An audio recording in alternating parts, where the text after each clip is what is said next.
નમસ્કાર મિત્રો, અમારી ગુજરાત ખબર ચેનલમાં તમારું સ્વાગત છે। મિત્રો, અત્યારે હાલની સૌથી મોટી અને દુઃખદ ખબર સામે આવી રહી છે। હજી આ મિત્રો આપને જણાવી દઈએ કે ત્યારે મિત્રો ગુજરાતી સાહિત્યના વરિષ્ઠ સર્જકનું નિધન। જી આ મિત્રો વિગતવાર વાત કરવામાં આવે તો ગુજરાતી સાહિત્યના વરિષ્ઠ સર્જક ત્યારે રજનીકુમાર પંડ્યાનું 86 વર્ષની વયે નિધન થયું છે। અને મિત્રો વધુ જણાવી દઈએ કે ટૂંકી સારવાર બાદ ત્યારે મિત્રો દુનિયાને અલવિદા કહી દીધું છે। તો મળતી વિગતો અનુસાર વધુ આપને મિત્રો એ પણ જણાવી દઈએ કે આવતીકાલે સવારે તેમના અંતિમ સંસ્કાર થશે।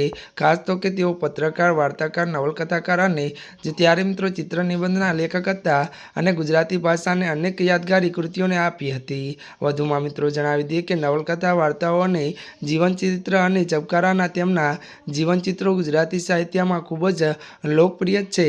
હજી આ મિત્રો અત્યારે હાલની સૌથી મોટી અને દુઃખદ ખબર મળી છે। ત્યારે મિત્રો આજના માટે આટલું જ। અમારી ચેનલમાં નવા હોય તો અમારી ચેનલને મિત્રો લાઇક, શેર અને સબસ્ક્રાઈબ કરી દેજો।